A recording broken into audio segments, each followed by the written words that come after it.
کے علاوہ دیگر مقدس شخصیات اور آج کی اس معتبر نظم محبت میں تشریف فرما جناب شیخ مصطفیٰ علیہ السلام. السلام علیکم ورحمۃ اللہ تعالی وبرکاتہ. وعلیکم السلام ورحمۃ اللہ وبرکاتہ. نحمدہ ونصلی علی رسولہ الکریم اما بعد. فاعوذ باللہ من الشیطان الرجیم. بسم اللہ الرحمن الرحیم. اهدنا الصراط المستقیم. صدق اللہ العلی العظیم.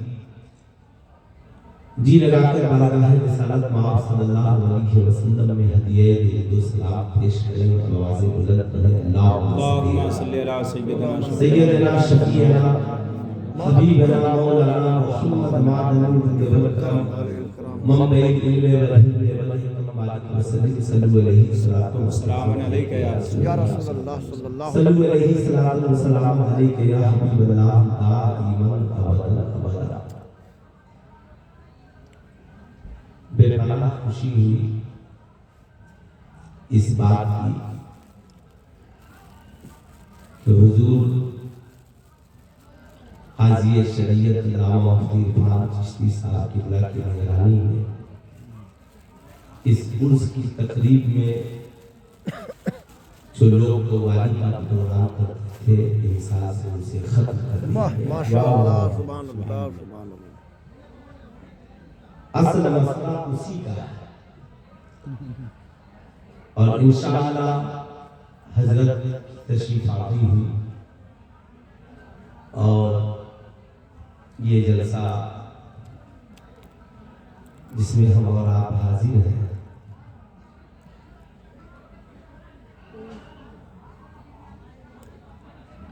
نہایت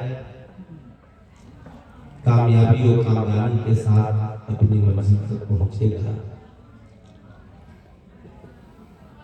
علامہ مفتی ساجد صاحب قبلہ ہماری جماعت کے معتبر عالم ہیں اور ہمیں اپنے علماء کی باتوں کی قدر کرنی چاہیے. بے شک بے شک. قرآن نے کہا فَاسْأَلُوا أَهْلَ الذِّكْرِ إِن كُنتُمْ لَا تَعْلَمُونَ. اگر تم نہیں جانتے ہو کسی چیز کے بارے میں تو جاننے والوں سے پوچھو. اگر کوئی عالم آپ کو بتا رہا ہے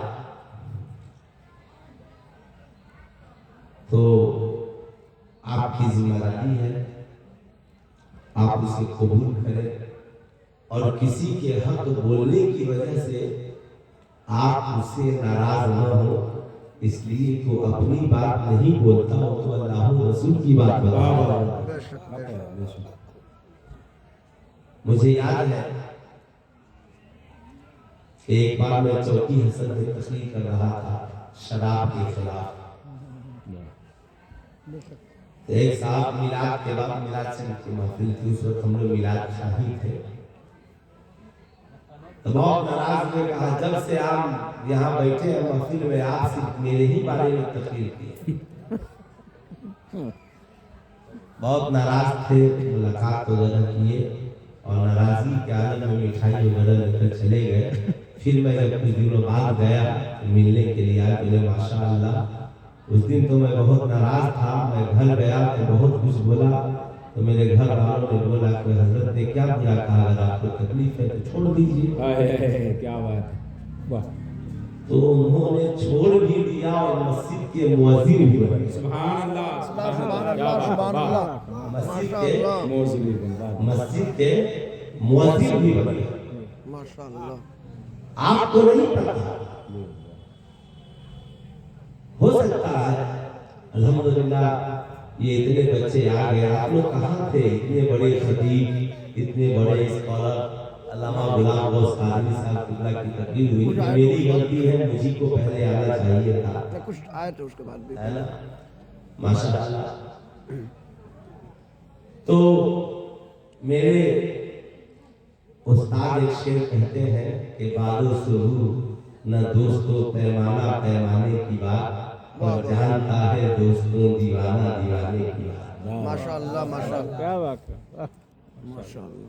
ان کا ایک شعر اور ہے کہ دہلیز دل ہے ان کا قدم خیریت سے ہوں، مولا نے رکھ لیا ہے بھرم خیریت سے ہوں، اونچا جو چڑھ گیا ہے گرایا نہ جائے گا، رفعت کی منزلوں سے ہٹایا نہ جائے گا، خود رب کائنات نے روشن کیا جسے دھوپوں سے وہ چراغ بجھایا نہ جائے گا، خود رب کائنات نے۔ اچھا زین الدین بھائی چلے گئے کیا؟ ہاں ہے اچھا ماشاءاللہ۔ تو یہ دور بڑا پرفتن ہے جس میں ہم اور آپ جی رہے ہیں۔ ہم ولی کی بارگاہ میں آئے ہیں۔ ایک بات میں بتانے کی کوشش کرتا ہوں کہ حضرت عمر بن خطاب کا زمانہ ہے اور عراق فتح، تو عراق کا جو بادشاہ تھا اسے قید کر لیا گیا، تو عمر بن خطاب نے کہا کہ ٹھیک ہے تم اسلام قبول کر لو۔ اس نے کہا عمر میں اسلام قبول نہیں کروں گا۔ کہا سنو اسلام قبول کر لو گے تو جو تمہاری حکومت ہے اسے واپس کر دیا جائے، تمہیں حاکم بنا دیا جائے۔ اس نے کہا عمر پھر بھی میں اسلام قبول نہیں کروں گا۔ اب کس سے بول رہے ہیں؟ عمر ابن خطاب سے، ہے نا؟ صاحب کس کی مجال جو کہے مردہ حضور کو، فاروق لے کے ہاتھ میں تلوار حضرت عمر نے کہا اسلام قبول نہیں کرو گے تو دو ہی صورت ہے، یا تو عمر کی تلوار ہوگی اور تمہاری گردن ہوگی۔ خوب غور سے سنیں گے۔ تو بادشاہ بہت چالاک تھا، اس نے کہا عمر ٹھیک ہے میری تو جان جانی ہے، ایک کام کرے مجھے ایک گلاس پانی پلوا دے۔ عمر ابن خطاب نے کہا ٹھیک ہے کہ جاؤ پانی لے کر آؤ۔ جانے والا گیا شیشے کے گلاس میں پانی لے کر آیا۔ اس نے کہا عمر میں اس گلاس میں پانی نہیں پیتا۔ عمر ابن خطاب نے کہا بادشاہ ہے جاؤ چاندی کے گلاس میں پانی لے۔ چاندی کے گلاس میں پانی، کہا اس میں بھی میں نہیں پیتا، مٹی کے گلاس میں میں پانی پیوں گا۔ عمر ابن خطاب نے کہا ٹھیک ہے جاؤ مٹی کے گلاس میں پانی لے کر۔ اب بادشاہ نے گلاس میں پانی ہے اور بادشاہ نے ہاتھ میں لیا، کہا عمر یہ وعدہ کرو کہ جب تک میں اس پانی کو پی نہیں لوں گا آپ مجھے قتل نہیں کریں گے۔ عمر ابن خطاب نے کہا کہ بے شک ایسا ہی ہوگا بادشاہ، جب تک تو اس پانی کو پی نہیں لے گا میں تجھے قتل نہیں کروں گا۔ حضرت عمر نے وعدہ کیا، اس نے فوراً پانی کو زمین پہ پھینک دیا۔ اب سن لیں کیونکہ میں تقریر اس لیے کر رہا ہوں کہ ایک طرف تو قاضی صاحب بیٹھے ہیں ایک طرف سارے پڑھے لکھے نوجوان، پانی کو زمین پہ پھینک دیا۔ عمر ابن خطاب جیسا عظیم مجاہد اور عظیم مبلغ، خلیفہ دوم، سرکار کے زمینی وزیر، وہ عمر جنہیں دیکھ کر شیطان راستہ بدل لے۔ عمر ابن خطاب کہتے ہیں بادشاہ تیری عقل سے میں بھی حیران ہے، اور اب تو میں تجھے قتل نہیں کروں گا، تجھے مہلت دیتا ہوں، مگر میری ایک شرط ہے۔ کہا کیا؟